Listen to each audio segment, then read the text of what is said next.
Hello everybody, Reggie Time here, and we're doing another review video of some hands I played from a session last night. We're doing it on Poker Hand Replays because using OBS, Sky through the browser, and a few other things, as like it's a bit buggy when I'm playing, and it's when I've been trying to do it over the weekend, it's caused the software to kind of let me down a little bit, and it's been unresponsive in a couple of spots where I've either wanted to call or raise, and it's not allowed me to do it. Got a bit frustrating, so I abandoned that, and now we're just like going back, looking in the Sky Poker Hand histories for the hands we want to review, and then uploading them to Poker Hand Replays. It's a bit more work for me, but if it makes my sessions run more smoothly, then obviously it makes complete sense to do that.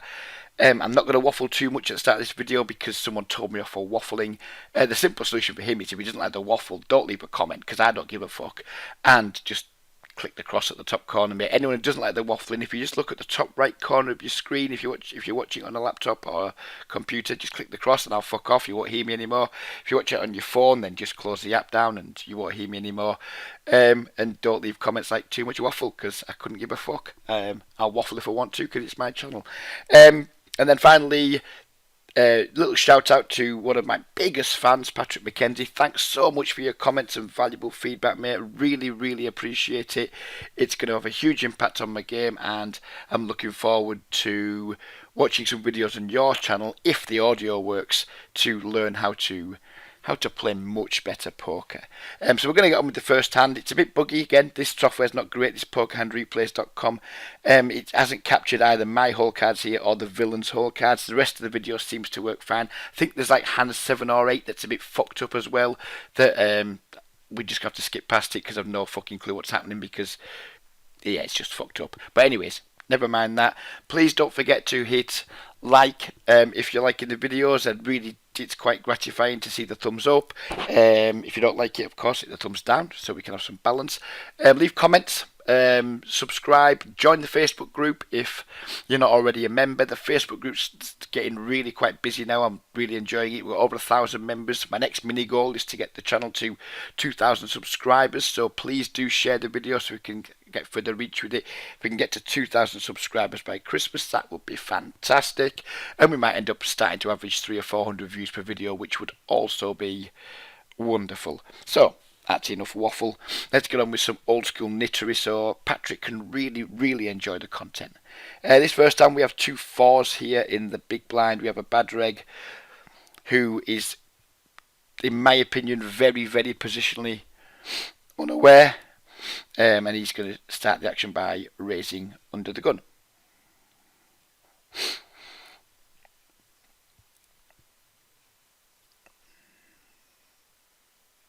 We call. We have pocket 4s, by the way, in this hand, so we flop a set. This guy is quite aggressive. I don't know too much about him yet. I've only kind of started playing him recently. He seems on like the loose, aggressive, bad side. He's definitely a regular. He plays multiple tables, and I think he's a viewer of the channel because he sticks the needle in now and again, which I genuinely like. I do like a bit of banter with the Sky Regs. There's quite a few who stick the needle in. Then when we end up having a giggle about it, they end up showing up to be like pretty good guys. He might be one of them, or he might be a dick, who knows. But anyway, he's too loose under the gun. We have flopped a set. We have to kind of hope he's somewhere in like the decent par of his range, like pocket 8s plus type region, and we're going to try and win a stack from him. So we set off by checking, I believe.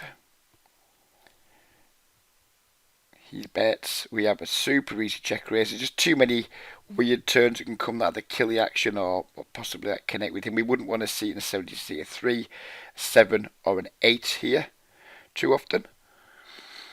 So we put the raise in. I think maybe could have gone a little bit bigger too, because if he has the overpair, he's going nowhere. If he has air, then he's going to fold. If we make it, I don't know, 240 to 380, he's going to fold all these airs, going to continue all his good stuff. So I think we could have possibly made this raise a little bigger, but we went with the £3. Maybe try to induce a re-raise from him. Bad turn card. We check. He bets quite small. We're going nowhere for this price, of course. Don't think we can raise again. I just don't think we get action from overpairs anymore. I mean, he might be betting here to protect an overpair, or who knows what, just betting for the sake of betting. But clearly we can't go anywhere. We just need to have a pretty easy call. And then the river doesn't really change that much. I mean, if he was there on the turn, so if he wasn't there on the turn, he's probably not there now. Probably doesn't have too many deuces that are going to take a call check raise and bet turn line. So like the 3 to the making the deuce straight doesn't make much difference. If he has got a straight, it's way more likely he's going to have some type of 7 combination in his hand, some kind of 7. So I'm just going to be in check call mode here because this guy can definitely still continue betting with overpairs here because it doesn't look like we have very much now. We don't look like we've got a straight. We look like we maybe the best on the flop could have had some 2 pairs, I guess, that he's just not believing, or maybe he's got some 2 pairs. Who knows?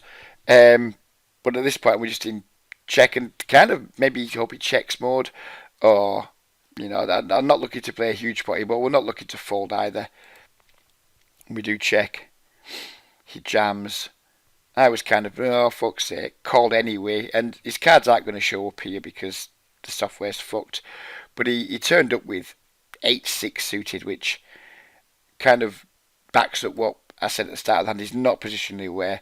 I mean, raising 8-6 suited under the gun on Sky, maybe not terrible because there's lots of bad players around, but when one of the only semi-decent players at the table's in the big blind, I don't think you need to be that aggressive, in my opinion. I think he's just fold your 8-6 pre.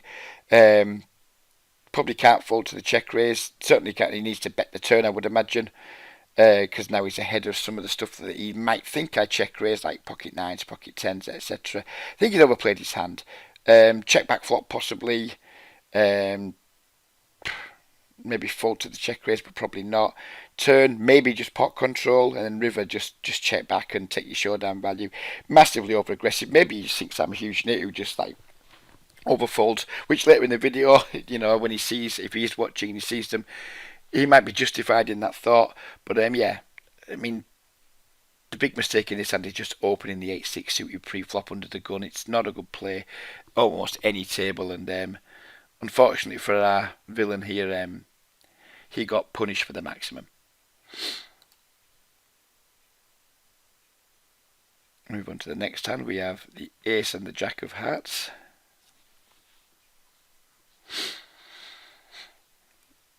Super standard open from us, and a very VLP means very loose passive. Player calls out of the big blind. He min donks the flop. We have a slam dunk easy raise here with this ridiculous equity, nut flush draw to the nut straight, etc, etc. He donks, we raise, he calls. Turn, increases our equity slightly. It's not a great turn card in terms of getting more folds from him because the 9 will fit in probably reasonably nicely with his donk calling range on this flop, but we just have so much equity we don't really care. I put the min donk in here. I don't think he did min donk. I think I've messed up here. I think he just checked. And then we bet the £3. I think that's what it was there. Rather than him checking us, rather than him donking again and we raised, I think he just checked and we raised. So if he was to raise here, we wouldn't be thrilled, but we'd have that much equity, we wouldn't care either. We'd just be looking to probably jam and hope to get there. So just to recap, this wasn't a min donk raise, it was a check, just a bet. He calls again. We river the absolute nizzles, which is always delightful. We have just about a pot sized bet left. We jammed it in his face, and I don't expect this guy to fold 2 pair ever. Maybe I don't even expect him to fold a queen. I was very confident we were going to get the call. But sadly he values money a little bit more than I first anticipated, and he found the fold, but still. Nice pot to take down, and always fun to river the nuts after semi-bluffing 2 streets. So in this hand we have 2 queens. I don't necessarily remember I do remember this one now. Unknown player under the gun. Didn't know very much about him at all. He'd seemed active, but I couldn't tell if he was just a half decent player on a heater or if he was just a bad player playing too many hands. I wasn't sure at the time, but nevertheless, doesn't really matter either way. When we got 2 queens, we just put the 3 bet in and take it from there. He calls. and he donks on this board. It's a decent safe enough board for us. We could contemplate raising here. We could call. I think because we got the queens and we got like some like blockers to his bluffs like Queen Jack, etc. I think he's more going to be slightly more weighted towards value hands. We don't have any diamonds in our hand, which is useful. It allows him to have a few more bluffs. When we're blocking Queen Jack, we need to have some bluffs here, and so not blocking diamonds is pretty useful. So I guess we could think about raising here, call. I think either's fine. I'm not really one for like massively increasing my variance by raising here and getting it in, and either being in against like a pretty high equity semi bluff or beating up against a set and being fucked. It's not really my style to do that. It's, lots of players here would just raise, get it in, not care. That's not really my style. I elected to call, allow him to continue with some of his weaker bluffs, etc. Jack of Diamonds on the turn, far from an ideal turn card in terms of like now I think there's a good chance he might be ahead of us or have like a remarkable amount of equity. Definitely don't want to be getting it in now. Going to call, maybe hope to hit a king or an 8 and make a straight and lose to a flush possibly, who knows. But it certainly isn't in a position to raise anymore in my opinion. But our hand's way too strong to fold and we have some redraws if we are behind to some 2 pairs and sets, etc. Complete brick on the river. I was bracing myself for the jam coming. Had he jammed, you know what? I think I maybe would have found a fold.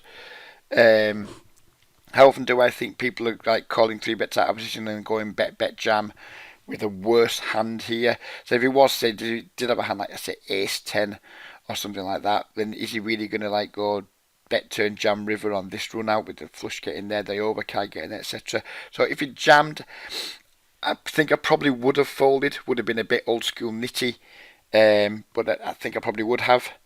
As it happens, he didn't jam. He bet his small size, and again, thought there's a pretty good chance and beat here. But we're getting such a good price now, money. There's nothing we can do. We just call. We just need to have the best hand here. What, like 20% of the time, and the call's fine. So we did make the call. And fortunately, he showed up with a very randomly, weirdly played pocket 8s, which I was absolutely delighted to see. And confirmed now this won't be unknown anymore. It'll just be like weird bad or something like that. It'll get a sort of tag that lets me know he can turn it with all kinds of like unusual things when he takes unusual lines.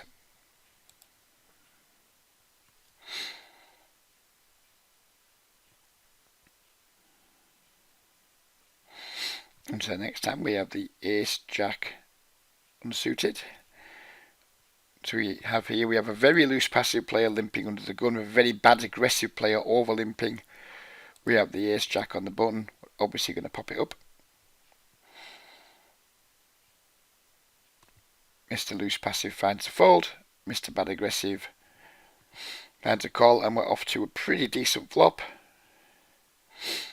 Make a pretty standard c-bet on what's a pretty dry board. Check calls, everything's going to plan. Happy days. Checks, and I think this is where I make a slight mistake in the hand. I make a relatively small bet here. I think we should be making it much bigger against bad aggressive players than I do here, because I think possibly my sizing doesn't help me. We bet 420. I think we should be way up in like £6 plus. I think I was just trying to like milk a bad aggressive opponent here, and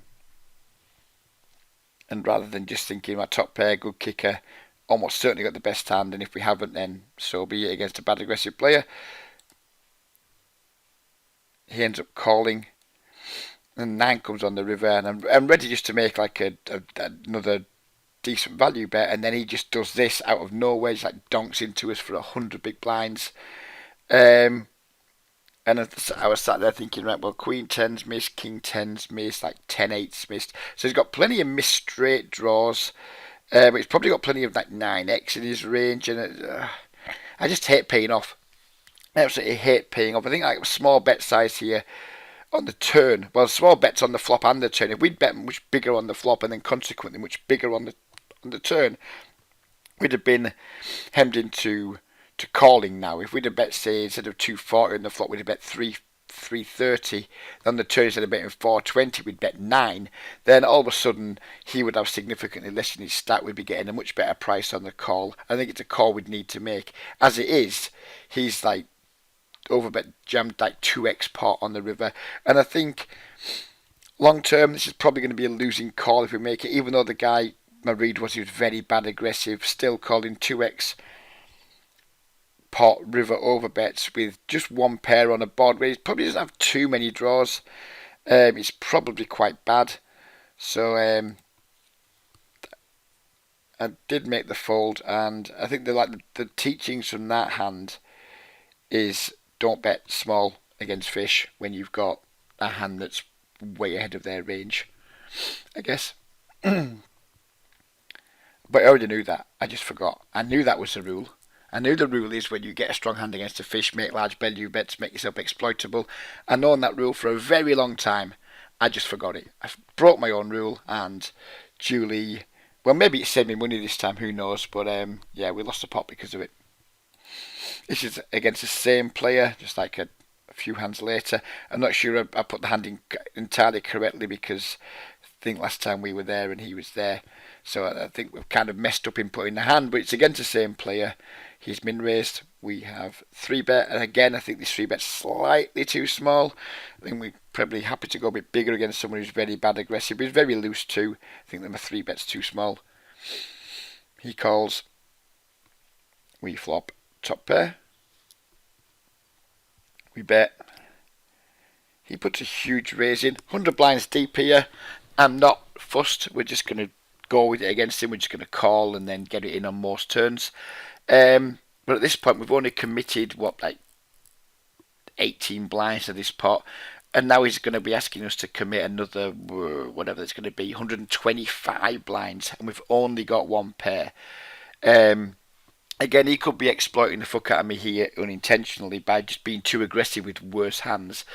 But, I mean, do I really want to be going nuts here and putting like another, whatever it's going to be, 125, 130 big blinds in with just one pair? I mean, yeah, if he's sat there with like ace jack or like a flush draw of some description, then obviously we're missing an opportunity to get our money in really good. But again, it's just not for me. I don't avoid variance. I'll just make the play that I think's the best play in the moment, and if that ends up being a high variance play, I'll make it. But I don't go out of my way to get that kind of action in. If someone's going to be this aggressive with me, eventually, this was like maybe 2 or 3 hands in a this was like just 2 hands in a row, or maybe 2 or 3 hands later or something. And if he's going to get the better of me slightly early in the session while I see just how aggressive he is, then good for him. If he is doing this frequently with worse hands and top pair, then I'm going to quickly adjust and do just fine. But early in the session, before I realise that, before I get to know the player, I'm happy to lay down in some spots where other people wouldn't be necessarily intend to. Safe in the knowledge that if he sticks around, we'll get him eventually. This is one of them situations. Lots of you will be tearing your hair out saying, you've got the guy tagged as very bad aggressive. You've got top pair good kicker in a 3-bet pot. What the fuck are you waiting for? I'm just waiting to make sure that my read's right. We didn't have too many hands on him. He seemed bad aggressive. But, let's just wait and see. Maybe he's bluffed me twice off 2 good hands and, took a decent chunk of money off me, or a decent chunk of equity off me with his aggressive play. But if he is doing that, if he's as out of line as maybe he appears at first viewings, we'll end up with the money anyway. And I'd rather just take the safe route, be sure of my reads before I start deviating well away from my standard lines, which is usually to respect aggression post flop in the micro stakes. So we folded this one too, and I didn't feel too bad about it, to be honest.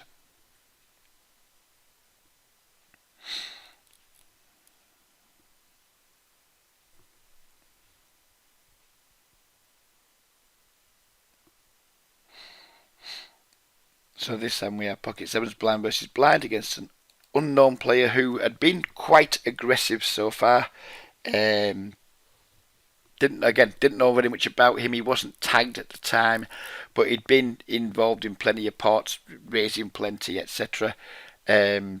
Certainly didn't seem like it was a new regular that was playing quite well. It seemed like it was someone unknown and aggressive, which is why he's got the tag. He elects the 3-bet here. Normally, I'm not in love with calling out a position to set man, but against an unknown aggressive player, blind versus blind, I don't think we have an awful lot of choice but to call. What we did, because we run like, well, I'm not religious, so because we run like Usain Bolt, we flop a set. He bets pretty big. So at this point, I'm just thinking, please have the overpair, please have the overpair, please have the overpair, and we put a very small raise in, hoping he just fucking goes crazy with like tens through aces, etc. Or maybe even if he's super aggressive, just spews his ring up with 2 overs and just jams it in my eye, not believing the small raise, hoping he thinks it maybe looks a bit fishy. Anyway, he just calls. So at this point, I'm thinking, yeah, it's probably got the overpair. We turn the full house, and now it's just like, do we just jam now and like just stack his aces straight away, or do we put him on the payment plan? Because at the moment I'm thinking, yeah, definitely got an overpair. I think I should probably jam here. I think I make a mistake. We've set up the pot where we can just jam the turn.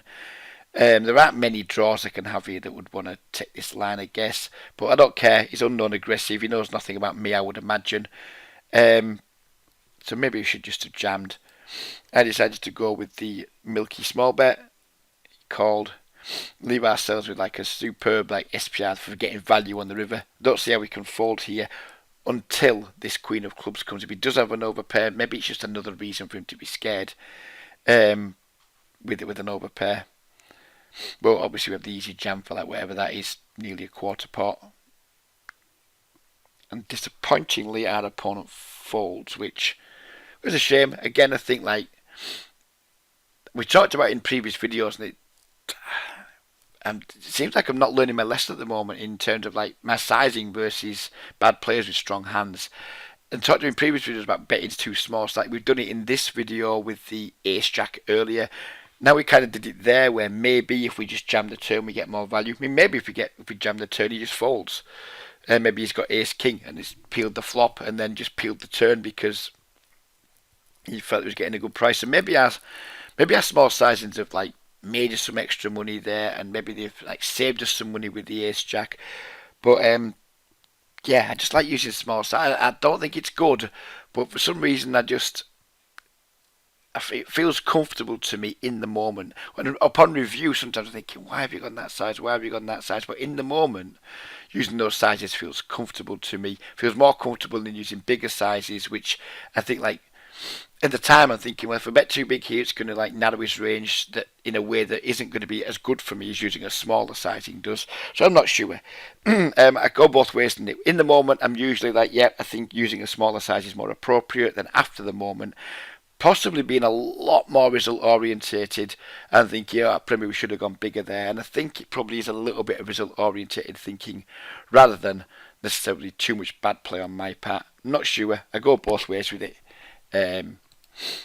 Interested to see what you guys think.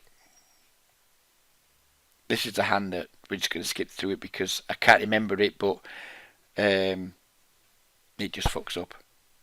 As you can see in a moment, like somehow he's randomly just raised from there. We just haven't put a small blind. We put a small blind and nothing else. So bugged out. Then we put a raise in. It's all a bit weird. And then it folds when I don't think he had to fold. I think that was probably a big pot that I'd put in there that somehow Poker Hand Replays decided to just fuck up. So forget that. We're on to the next hand. We've got a bad aggressive player who's min raised from the middle position.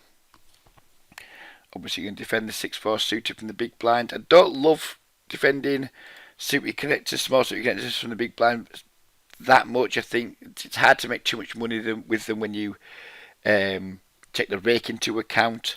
But versus a bad aggressive player who min raises, we're going to do it. If this was like a decent regular who'd 3x'd, then I would just be folding this almost all of the time unless it went multi-way. Against a 3x, I may well have folded it too, but versus a min raise from a player who I think is quite bad, we're going to defend. We check. Ready to give up. He checks back. Turn the open, then straight flush draw. We lead out for 68 pence. He calls. We river the straight flush. So what are we going to do here? And this is where I think sometimes my sort of more passive, weakish approach can sometimes work for me, because I'm more willing to set traps in these spots and many of the regulars. I think the standard line for most regulars here would just be bet again, with the stone nuts. Scared that your opponent's going to check back, and that's a very reasonable thought process that I don't have any issue with. But I'm wanting to win a bigger pot here than just like maybe value betting 180 and getting called by a queen or an 8 or something like that. I'm hoping maybe he's made some two pairs, maybe he's made some straights, maybe he's made some flushes, and I elect to go for the check raise. Now, it doesn't always work out. Sometimes the player just checks back. You're like, fuck. I've just won 11 big blinds with a straight flush. That's not good. But other times, our opponents can bet and we can maybe get a raise in, hopefully get called. I mean, if he's going to have like a high flush here, if we bet he's going to raise, we're going to get all the money anyway. So we don't, doesn't make us any more or any less money when he's got like a high flush here. But hopefully this does make us a bit more money from... if he happens to somehow have a set or a straight or something, because he wouldn't raise a set or a straight on the river very often, but he would bet it if checked too. So I think he gets us more value from his non-flush hands that maybe you want to make a value bet by getting a check raise sometimes called. I think it obviously allows him to bluff when we check, and I just like taking some fancy play syndrome lines sometimes like we did here. So we did put the check raise and I went quite big. I think I could possibly go even bigger, because when we check raise this river we are very, very polarized, and he's not going to call with like one pair and things. When we do check raise this river, we are targeting probably sets and straights, worse flushes. So I think we could probably go bigger, because he's going to call bigger with all of those types of hands. Maybe not two pair, but he's going to have a hard time folding a set if he's bad here. He's never going to fold a flush. So maybe we could go a little bit bigger, but turns out we can't have had anything because he just folded anyway. And we take down the pot with a straight flush, which is delightful. Here we have two kings. We open 3x, very loose passive player calls. Unknown player calls in the small blind, and someone who I think is probably a relatively good regular calls in the big blind. So we go 4 ways to the flop. Pretty easy c-bet multi-way. Again, maybe I could go a bit bigger here. We bet half pot into 4 players on a board that's pretty draw heavy. There's lots of straight draws out there. There's obviously the flush draw, etc. So maybe we could have gone slightly bigger here to maybe 240, 270. And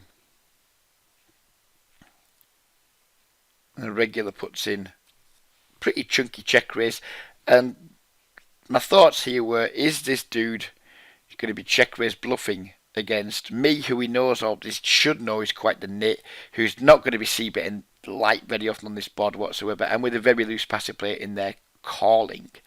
I think the fact that he's called makes that kind of protects us against him bluff raising too often. I mean, his bluffs here are going to have to be like some super strong combo draw stuff, like, I don't know, I think like nut flush draws, maybe they're doing it. Jack 10 suited, of course, is doing it. And then probably sets of 9, sets of 4s. He never has pocket queens, so he shouldn't have. He should just be squeezing that pre with all the action in between. So I'd rule that pocket queens, pocket 9s, pocket 4s make a big part of his range here. And then the rest of his range is just really strong draws. So we're not going to be in good shape here versus getting it in. I don't think he's going to have any pure bluffs or air in his range. So we're either like going to be flipping against a strong draw, or virtually flipping against a very strong draw, or we're going to be drawn to 2 outs. So I found this quite an easy fold, and we just made the fold, and we didn't get to see what was going on because the loose passive player folded 2, and we move on.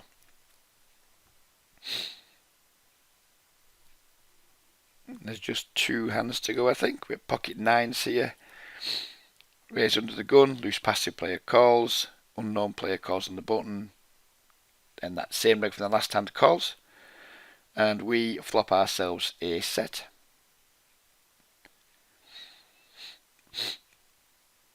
on the monotone board. We get virtually min raise, which is nice when we have a set. We don't really want to be going super crazy here. Of course, we can get it in just against, well, not get it in, but we can get some value here from some draws. But he's made it such an enticing small size. I was a little bit worried maybe he had us in pretty bad shape here. And if he hasn't got us in bad shape, let's just call, see some safe turns before we start committing some serious money to the pot, which is what I did. Went with the call, try and make it a bit safer. And it doesn't get much more safe than quads.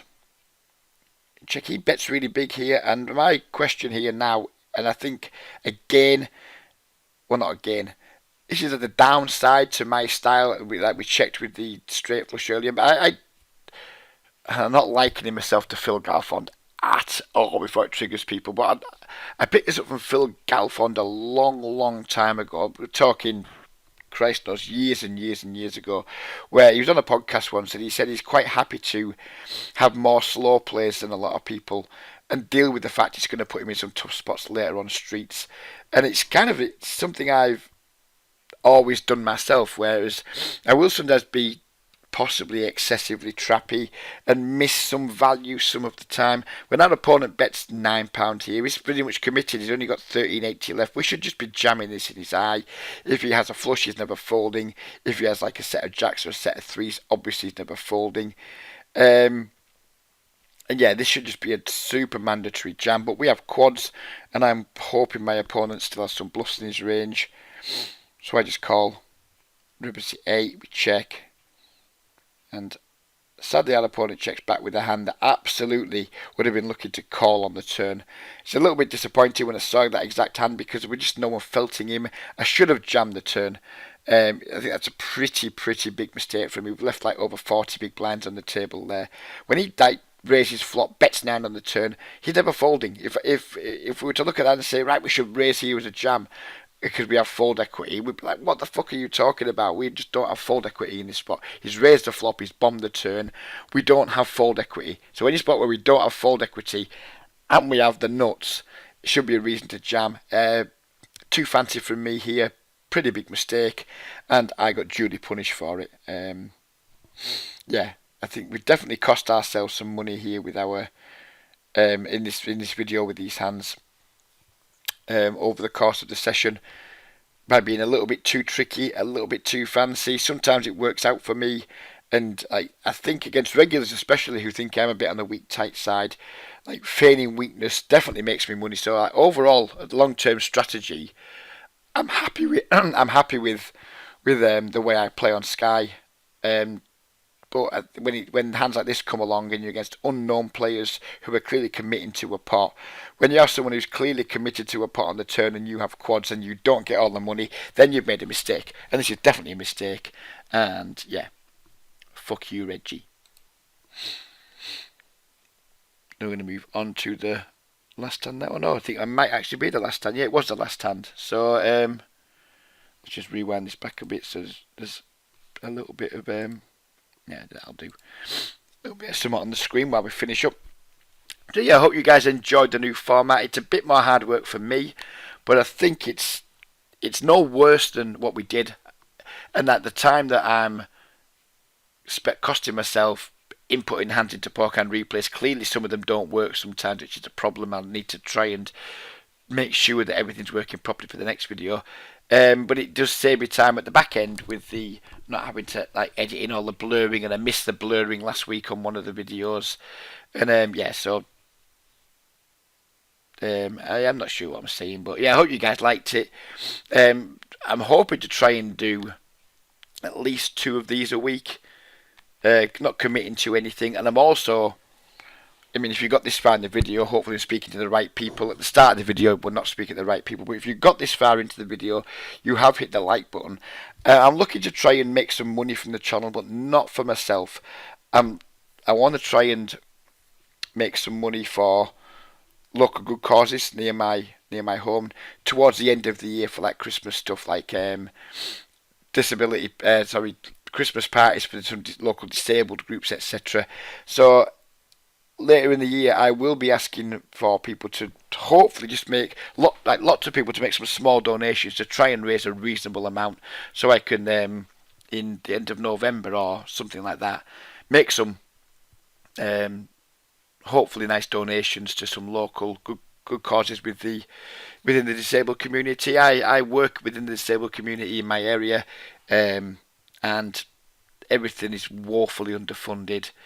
There's a lot of really hard-working, committed volunteers who can't afford to do all the things that they want to do because they just don't have the money. If I could raise a few £100 in November to help them out, help them just, I don't know, maybe get a Father Christmas to turn up at a Christmas party, or just pay for the food, right? If I can give them some money so they get the pie and peas free, so they don't have to charge for it and stuff. Anything like that. I'll be looking later in the year to probably in November to commit to making X amount of videos per week, as long as I get a regular steady flow of small donations. So if that's something that you would be willing to pledge to, could you please just leave a comment?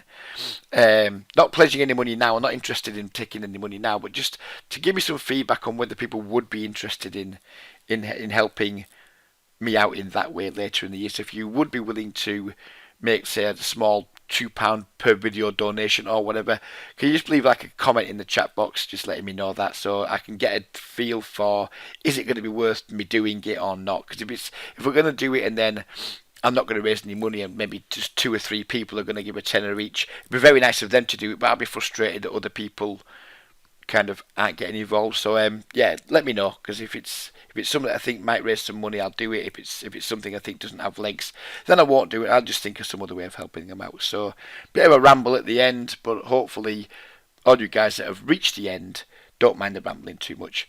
I'll be back with another video later in the week. I'm thinking possibly Thursday. Don't hold me to it. Don't shoot me if it's not. Have a great week, everybody. Take care and goodbye for now.